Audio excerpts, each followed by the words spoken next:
출애굽기 3장 1절에서 12절 하나님의 소명과 약속, 부르심과 약속 이런 제목으로 말씀을 드리겠습니다. 지금 우리가 세상을 살고 있잖아요. 지금 우리가 사는 세상에서 사람의 가치 기준은 뭘까요?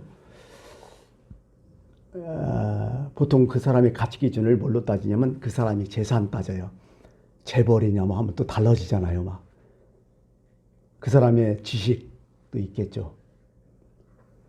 또 사회적인 어떤 신분이 있잖아요. 다 권력자들도 있고 여러 가지 판검사들도 있고 여러 가지 지위 정도에 따라 차별을 둬요. 심지어 요즘은 사람의 외모에 대해서도 차별을 많이 둬요. 우리는 이런 차이가 나는 세상에서 살고 있어요. 그런데 이건 세상의 관점이고 하나님의 관점, 하나님이 보시는 사람의 가치는 뭐가 있는가? 어디 무엇을 정할까? 세상과 같지는 않을 것 같아요. 분명히. 저는 곰곰이 생각해 보니까 그런 생각이 딱 들었어요. 하나님의 관점 무엇으로 정할까? 그것은 그가 하는 쓰임에 있다고 봐요. 쓰임. 지금 어떤 일에 그가 쓰임을 받고 있는가? 이것이 하나님의 보시는 관점이 아닐까? 이것저것 다 거두알고. 다윗을 뽑을 때 하나님이 그런 말씀하셨어요. 사무엘한테 사람은 외모로 보지만 나는 그 사람의 중심을 본다. 나는 사람의 중심을 본다. 막 그게 그 관점이 아닐까? 이렇게 생각해요. 2003년도에 나왔던 2003년부터 2004년도까지 했던 MBC 월화 드라마가 있어요. 뭘까요? 대장금은 알아도 이건 몰라. 그죠? 이 대장금이었다고요. 아주 대장금은 거의 국민들이 다 잘 알 거예요. 거기에 나온 그냥 이름 있는 배역들만 130명이 나와요. 엑스트라는 더 많겠죠. 수백 명이 되겠죠. 장금이의 성이 뭔가요? 서씨야, 서씨, 서장금. 저도 뭐 찾아봤으니까 알죠. 모르죠. 거기에 나온 배역들이 참 많아요. 첫 번째 기억나는 게 맛있구나. 누구죠? 중종이죠. 중종. 뭐 중종의 엄마, 뭐 정현 왕후, 또 와이프 문정 왕후, 뭐 정의정, 영의정, 뭐 판서, 뭐 대감들 다 나오고, 그 뭐 최고 상국도 다 나오고, 뭐 내관도 나와 엄청나게 많은 배역이 나왔었잖아요.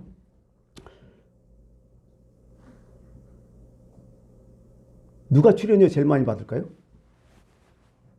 맛있구나. 왕일까요? 왕이기 때문에? 아니죠. 그죠? 거기에 나온 뭐 여러 가지 높은 사람이 아니라 주인공 장금이가 제일 많이 받겠죠. 이 장금이가 누구냐면 사실은 그 연산군의 엄마 패비윤 씨잖아요. 패비윤 씨 폐위 사건 때문에 연산군이 그게 이제 등극하면서 자기 엄마를 죽인 사람들 완전 싹 쓸어버리잖아요. 그때 이제 자기 부모가 다 돌아가요. 장금이 엄마가. 부모들이 다 돌아가셔요. 그러면서 가는 뭐냐면 이제 그 궁녀로 수락관 궁녀로 들어오게 되고서 나중에는 조선 최초의 어의녀가 된다는 그런 얘기가 바로 대장금의 이야기죠. 아까 얘기했지만은 사람의 값어치는 그 사람의 지위 높이 뭘 가지냐보다도 그가 얼마나 쓰임을 잘 받았느냐, 그가 얼마나 어떤 활동을 했느냐, 이게 가장 중요하다는 거죠. 우리는 세상에 기준돼서 사람을 다 차별하잖아요. 법도 다르게 적용되잖아요. 모든 게 다 적용되잖아요. 이게 세상이에요. 그런데 하나님 앞에서는 그가 어떤 쓰임을 받았느냐, 특히 하나님 앞에 어떤 쓰임을 받고 있느냐, 그게 그 사람의 가치라는 거야. 이게 신앙관이죠. 우리의 보통은 신앙인들이 보는 신앙관이라고 볼 수 있어요. 가령 교회에서 얘기한다면 교회는 여러 가지 많은 분들이 있어요. 목사님부터 뭐 큰 교회는 전도사님도 많이, 부목사님들 많이 계시고, 특히 장로님, 권사님, 안수 집사님 뭐 여러분들 많이 계시고, 하나님 앞에 가면 누가 가장 큰 칭찬을 받을까요? 목사님? 그러면 이제 잘못된 세상적인 관점으로 보는 거예요. 아니죠. 내가 어떤 직분을 가졌든 간에 그 자리에서 하나님 앞에 얼마나 쓰임 받느냐, 그게 가장 첫 번째라는 거예요. 소용없어요. 세상적인 개념에서는 이걸 이해하면 안 된다는 거죠. 우리가 신앙이기 때문에 하나님이 나를 어떻게 쓰고 있느냐가 너무 중요하죠. 내가 누굴 위해 일하느냐, 내가 무엇을 위해 쓰임받고 있느냐, 내가 무엇을 지금 하고 있느냐, 그게 하나님 앞에 그 사람의 값어치가 된다는 얘기죠. 여러분은 스스로 쓸모 있는 사람이라고 생각했습니까? 아니면 그 반대로 생각했습니까? 내가 쓸모가 있다면 어떤 일에 지금 쓸모가 있는 사람입니까? 여러분들은 남에게 필요한 존재로 생각해요? 그럼 얼마만큼 필요한 존재로 생각합니까? 이게 우리의 가치, 이 쓰임이거든요. 예수님께서 그런 말씀하셨어요. 광야에서 마귀의 시험 받을 때 사람이 떡으로만 사는 것이 아니라 하나님의 말씀으로 살아야 된다고. 이건 뭘까요? 사람이 우리가 밥만 먹고 사는 게 아니라 우리는 보람으로 살아야 된다. 이런 얘기가 되겠죠. 흔히들 행복 얘기하지만은 우리는 행복하려고 많이 노력해요. 지금 다들 모든 게 그래요. 행복이 어떤 목표가 돼 있어요. 그래서 다들 행복하려고 막 노력을 하는데 내 스스로 직접 만든 행복은요. 그것도 행복이죠. 중요하죠. 근데 그건 유효기간이 짧아요. 대부분. 그때뿐이야. 아, 내가 이거만 행복하게 되게. 근데요. 진짜 유효기간이 긴 행복이 있어요. 뭘까요? 다른 사람을 통해서 얻어지는 행복이 진짜 유효기간이 길고 이게 진정한 행복이라고 성경은 얘기하고 있죠. 다른 사람이 나를 필요로 할 때. 아, 난 네가 꼭 필요해. 얼마나 행복해요. 그리고 다른 사람이 나를 인정해 줄 때 그때도 엄청 행복해요. 이때가 진정한 행복을 느낀다는 거죠. 그 처녀들 특히 이제 시집 안 간 미스들이 결핍하면 뭐 좀 가정에서 일도 시키든지 아니면 농촌에서 뭐 대부분 일도 한번 시키면 어때요? 막 투정 다 하죠. 아, 죽겠다, 힘들어 죽겠다, 못하겠다, 뭐 어떡하다, 죽고 싶다는 거 별소리 다 하다가 얘네들이 결혼을 해요. 자식을 낳아요. 그러면 죽고 싶다는 얘기가 쏙 들어가 버려요. 왜 그럴까요? 그 이유 간단해요. 이 세상 인구가 78억이라고 하대요. 78억 중에서 내가 낳은 애가 있잖아요. 그 애는 내가 반드시 필요한 거예요. 내가 반드시 필요한 존재로 생각하기 때문에 죽을 생각도 못하고 힘들다는 생각 안 해요. 그냥 힘들어도 계속 하는 거예요. 여기에 있는 거예요. 사람의 행복은 이런 것 같아요. 내가 힘들어도 누가 나를 필요로 하고 있다. 나는 없어서는 안 될 존재다. 이렇게 느끼면 그게 행복인 거예요. 효도가 바로 그런 거 아니에요? 부모가 이제 연로하시고 누워있더라도 그래도 자식들을 볼 때마다 그래 나는 아직도 내가 살아있어야 돼. 이게 행복인 거. 뭐 잘해주는 것보다는 떠나서 이게 가장 중요한 거예요. 나는 꼭 필요한 존재다. 너한테 내가 꼭 있어야 하는 존재다. 이런 사람이 쓸모 있는 사람, 쓰임받고 있는 사람. 특히 이런 사람이 사람에게도 그렇지만 하나님 앞에도 그런다면 얼마나 행복할까요? 나는 하나님이 필요한 존재다. 하나님께서 나를 필요해서 선택받았다. 나는 하나님께 부름받았다. 여러분, 신앙의 출발은 이거예요. 신앙의 기초는 이거예요. 나는 하나님 나를 사랑하시고 하나님이 나를 필요로 하신다. 이런 마음, 이게 신앙생활에서 너무 중요하다는 거죠. 예수님께서 이제 그 예루살렘 입성하시려고 나귀를 타잖아요. 이 제자들을 불러서 가잖아. 가서 어디 가서 나귀 끌고 오라고.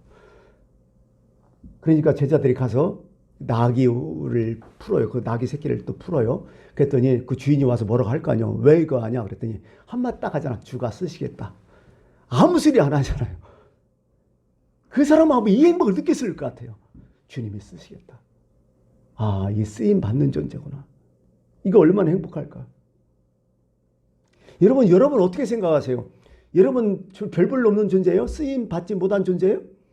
성경에는 늘 어떤 말씀을 얘기하냐면 스바냐서에 이런 말이 있죠. 내가 너로 인하여 기쁨을 이기지 못한다고. 솔로몬도 뭐랄까? 내가 너를 사랑하고 내가 병이 났다고. 자꾸 하나님이 이렇게 우리에게 고백을 하는데 우리 스스로 내가 보기에 나는 쓸모없는 죄다. 나는 아무것도 아니야. 여러분 신앙생활 하면서 만약 이런 생각을 갖고 있다면 이것은 불신이야. 쉽게 말해서 예수 하나님 안 믿는 사람이야. 하나님은 나를 어떻게 생각할까요? 그전에 우리 어머니가 많이 얘기했던 건 너는 눈에 넣어도 안 아플 존재야. 눈에 넣어도 안 아파 너는. 그 정도로 하나님 우리를 이렇게 생각하시고 계신다는 거죠. 이게 우리의 존재감 아니에요? 이게 신앙이고 오늘 모세 얘기가 나오잖아요. 지금 모세의 존재감은 뭐 하나도 없어요. 지금 모세가 하나님 앞에 부르심을 받는 장면이잖아요. 모세는 정말 대단한 사람이에요. 신약에 보면 예수님께서 변화산성 갔을 때 두 사람이 딱 나타나죠. 누구? 모세와 엘리야 딱 나타나죠. 그것은 대표적인 인물 아니에요. 예수님을 만났으니까.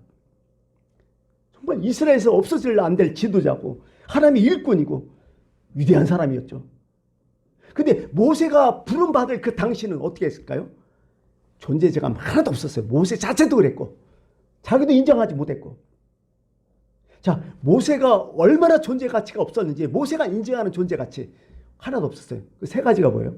모세는 첫 번째 살인자였잖아요. 살인전과자였어요. 도망자였어요. 사람을 죽이고 광야로 사막으로 도망갔던 사람이야.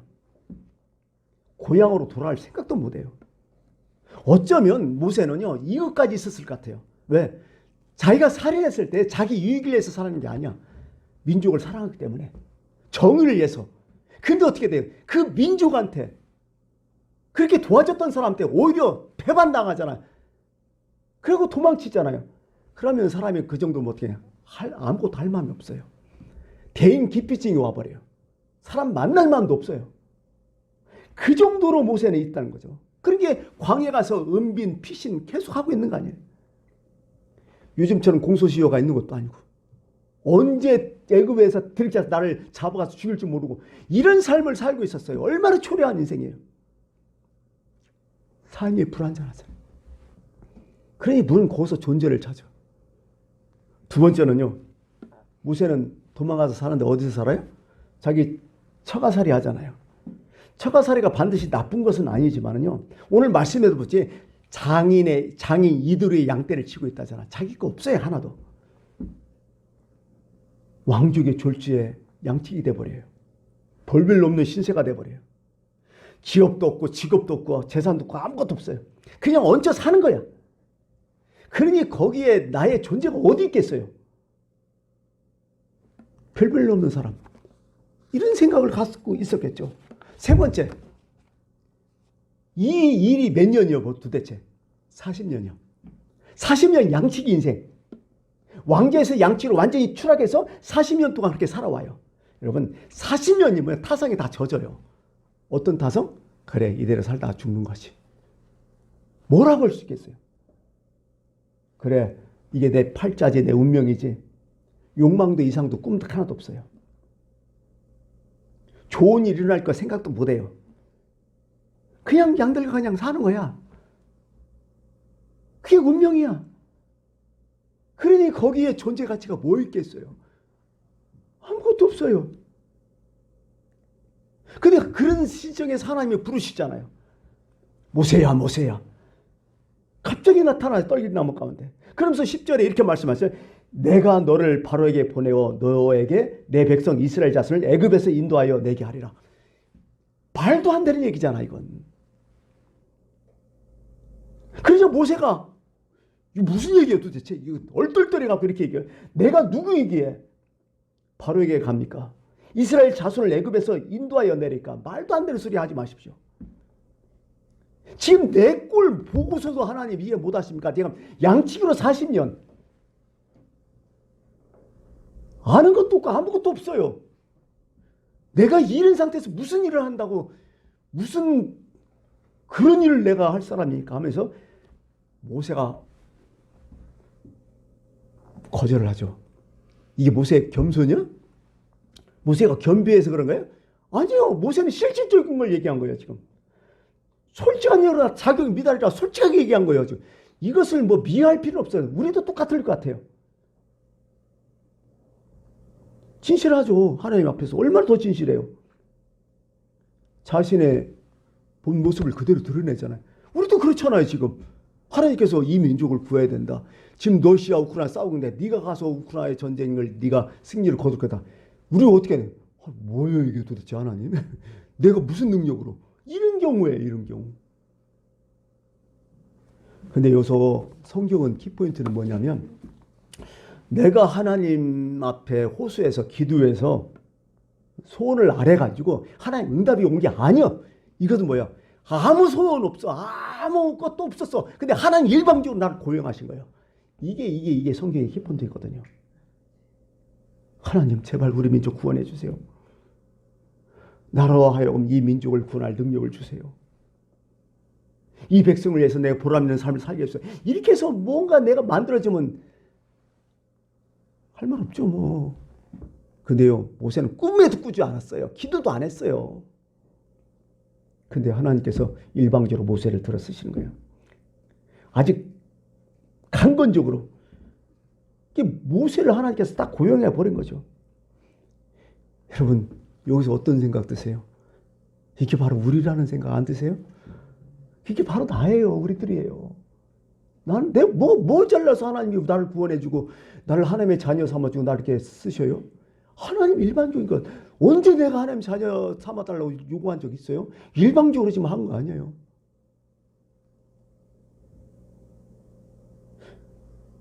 근데 자신을 보니까 아닌 거잖아요. 근데 보세요. 하나님은 정말 정확하신 분이야.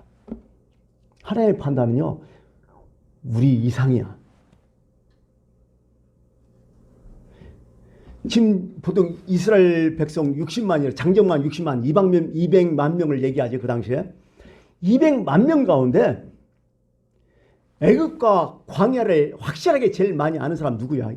그 이스라엘 민족 가운데. 모세 외에는 없어요. 그것도 애굽 왕궁을 정확히 아는 사람 누구야? 모세. 광야 40년 동안 있으니까 광야 생활, 앞으로 출애굽하면 광야에서 살아야 했잖아요. 광야를 정확히 아는 사람 누구야? 모세요. 근데 자기는 전혀 모르고 있었어. 깨닫도 못했어요. 여호와 이레는 얘기 있죠. 여호와 이레의 뜻이 뭐예요? 하나님께서 미리 준비하셨다. 우리는 몰라. 지금 우리 삶이 지금요 엉터리 갖고 실패하고 뭐 이것도 저것도 안 되고 뭐 왜 이러냐 모르는데 이미 하나님은 그 뭐예요? 여호와 이레 하기 때문에 지금 준비하고 있는 거예요. 그걸 우리는 못 깨달은 거야 지금. 모세는 나중에 깨달을 것 같아요.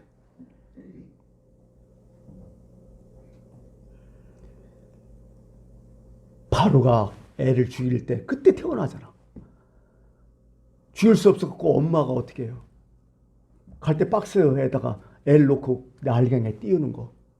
그걸 또 바로 공주가 받고 그걸 또 불쌍히 여기서 자기 양아들로 삼고 왕궁에서 왕자 교육을 40년 시켜버리고 그 바로가 아니 저 모세가 그걸 깨달았냐고요. 그건 과거 얘기로 말하죠. 이유가 어쨌든 모세가 또 살인해서 실수했다고 생각했죠. 졸지에 하루아침에 또 광야로 도망가고 광야에서 또 양치는 목자가 되고 여러 가지 광야에서 할 일이 있는데 또 양치는 목자가 되고 또 양을 치면서 어떤 느낌을 받을게요? 양과 또 양치 관계, 그 살아있는 관계가 또 있잖아. 중동에 보면 그런 얘기가 있다 해요. 양을 쳐본 적 없는 사람은 절대로 지도자가 될 수 없다는 그런 속담이 있어요. 그러니까 하나님은 암암리에 다 이거 만들어 놓은 거야. 근데 모세 자기만 몰랐어요.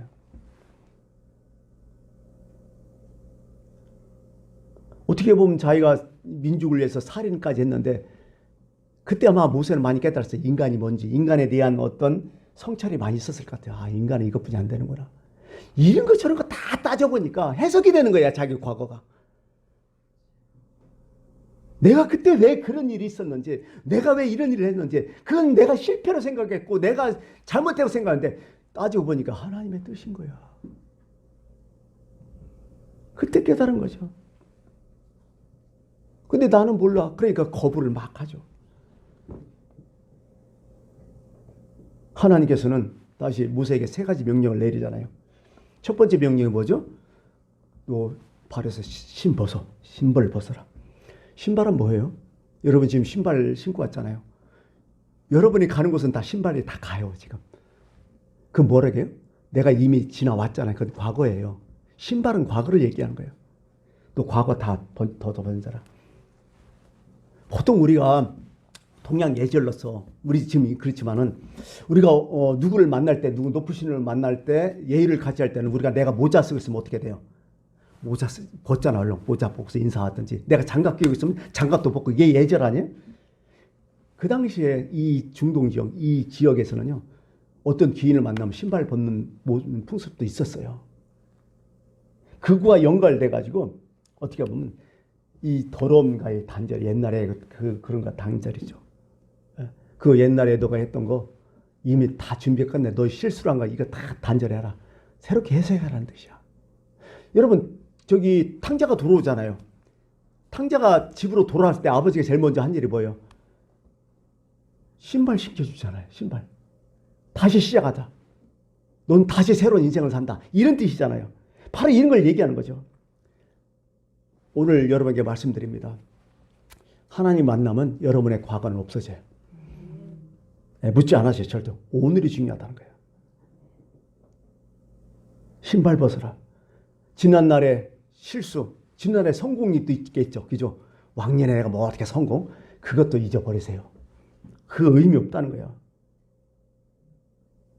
이 세상에서 가장 중요한 제가 얘기했지만 세 가지 금이 있다고 하잖아요. 뭘까요? 금, 황금, 돈이죠. 중요해요, 이 세상에. 그 다음에 뭐가 있을까요? 소금이잖아요. 아무리 음식이 좋아도 소금 안 들어가면 맛이 하나도 없잖아요. 소금이 너무 중요해요. 먹고 사는데 음식에는. 그 다음에 뭐예요? 시간이잖아요. 지금. 지금이 중요한 거야. 신발 벗어나는 것은 뭐예요? 과거 없고 지금이 중요하다. 지금부터가 중요하다. 그런 뜻이거든요. 근데 우리는 어떻게 해요? 사람이 한참 사다 보면요. 타성에 젖어요. 우리가 갔던 길 또 가고 단골 생기는 게 바로 그런 것들이야. 고정관념, 습관. 근데 이게 참 벗기가 힘든 거예요, 이게. 그래도 어떻게 돼요? 어떻게 보면요, 이 신앙생활 하다 보면요, 마음이 편할 것 같아도요, 아니에요. 해보니까. 신앙생활 진적으로 해보니까, 이건 내 마음은 전쟁터예요, 늘. 안 그래요? 예수 믿을 때 너무 평안하고 행복하고, 너무 좋아. 그래, 물론 그런 것도 있겠죠. 그러나, 진정으로, 제 느끼는 것은 늘 어떻게 돼요? 나와의 싸움이요. 그래서 내 속은 전쟁터 되는 거예요. 하나님이냐, 나냐, 막 이 전쟁터. 지금 모세가 그런 상태예요, 지금요. 두 번째 하나의 명령이 딱 내려져요. 그건 뭐냐면, 나를 믿으라는 거예요. 나 믿으면 그거 딱 하나, 나를 믿어라. 나의 지혜, 나의 사랑, 나의 구원, 나의 약속을 그냥 믿어라. 성경에 보면 다 믿으란 얘기 아니에요, 이게. 예수님이 이적들 엄청 많이 해놨죠. 왜 그래요? 이적 보라는 게 아니라 그것 통해서 나를 좀 믿으란 얘기요. 모세 시대 때도 어떻게 했어요? 애굽에서 10가지 재앙, 홍해 갈른 거 여러 가지 다 뭐예요? 그게 좀 믿어달라는 거예요, 하나님이. 근데 우리는 믿지도 않고 뭐예요? 그 기적만 바라잖아. 의미 없는 거예요. 믿어달라는 거예요, 믿어달라는 거예요. 믿어라. 그 다음에 마지막으로 뭐예요? 좀 가라. 가라. 이것 때문에 모세가 스트레스 확 받는 거죠. 가라. 그렇게 모세가 발끈하죠. 이제 이유를 대. 내가 못 가는 이유가 있다. 첫 번째, 하나님, 나 빈손입니다. 하나님 뭐라고 해요? 내가 지팡이 준다. 너 가진 지팡이, 그거 내 지팡이가 될 것이다. 모세가 애굽으로 가라. 모세가 이렇게 했을 거예요. 나는 다른 데를 가도요, 절대로 애굽 못 가요. 왜? 거기서 뭐야? 일 저질렀잖아. 살인 저질렀잖아. 다른 데를 가도 난 절대로 애굽 못 가요. 하나님 참 힘들게 시키는 것 같아. 못 간다고 하잖아요. 세 번째, 하나님 나 말 잘 못해요. 이해해요. 왜? 40년 동안 양치기 했으니 무슨 사람하고 무슨 얘기가 됐겠어요? 양들하고 무슨 얘기를 했겠어? 말 못하지. 난 말 못해요. 그러니까 하나님 뭐라게? 네 형 아론 내가 시켜줄게. 그래도 모세가 계속 빼요. 막 계속 못 간다고 막 해요. 그러니까 하나님 나중에 화내시잖아요. 막 말 못한다니까 뭐라게. 입 맞는 사람이 누구냐? 나 아니냐? 왜 너 맨날 못한다 그런 소리만 하냐? 하나님 앞에 되게 혼나잖아요. 사실 우리의 문제 아니야 이게. 뭐 조금이라도 한다면 안 하잖아. 뭐 핑계대고 막 자꾸 이러잖아요. 근데 결국 하게 돼 있어요. 모세가 하게 돼 있잖아. 의도 터지기 전에 내가 하면 편해요. 근데 그거 못하면 골치 아픈 거죠.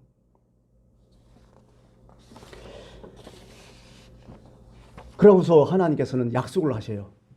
명령하고, 명령 뒤에는 반드시 약속이 있어. 약속은 딱 두 가지인 것 같아요. 내가 딱 보니까. 첫 번째, 내가 너와 함께 간다. 너 혼자 안 간다. 내가 너와 함께 간다. 두 번째, 그리고 너와 함께 사역할 것이다.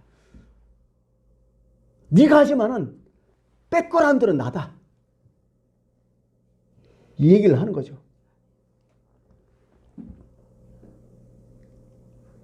너 지팡이가 뭐냐? 너 양치기 지팡이잖아. 내가 함께 하니까 그 양치기 지팡이가 뭐가 되는 거예요? 하나님의 지팡이가 돼버리잖아요. 그것으로 홍해도 딱 갈라버리잖아요. 너 잘하는 게 뭐냐? 저 이 지팡이 하나요. 이거 갖고 했어야 다. 그럼 내가 거기에 너와 함께 해서 그것을 능력을 주겠다. 여러분 간단해요. 여러분도 직업들이 있고 여러 가지 있지만은 다른 거 찾을 필요 없어. 내가 보니까. 내가 잘하는 거 하면 거기에 하나님 능력이 입하니까 막 수십 배, 수백 배 엄청나게 시너지 효과가 있어요. 그거야 하나님은. 너 잘하는 거냐 해라. 내가 함께 하겠다. 이제 말씀을 좀 마칠게요. 첫 번째 제가 여기서 이 말씀드리고 싶은 것은 그래요. 모세가 어쩌다 저쩌더니 하나님이 먼저 모세를 찾아왔다는 거예요. 모세가 뭐 이게 했다는 거 아니야. 하나님 먼저 했다 와셨다는 거. 고용했다는 거. 거기에 내 존재의 가치가 있다는 거. 다시 말해서 내가 하나님을 사랑한 게 아니라 하나님 나를 먼저 사랑했다는 거. 이것은 분명히 알고 들어가야 돼요. 그리고 하나님이 나를 선택한, 내가 하나님 선택한 거 아니라는 거예요. 이게 나의 존재의식이, 나의 존재 가치가 여기 있는 거예요.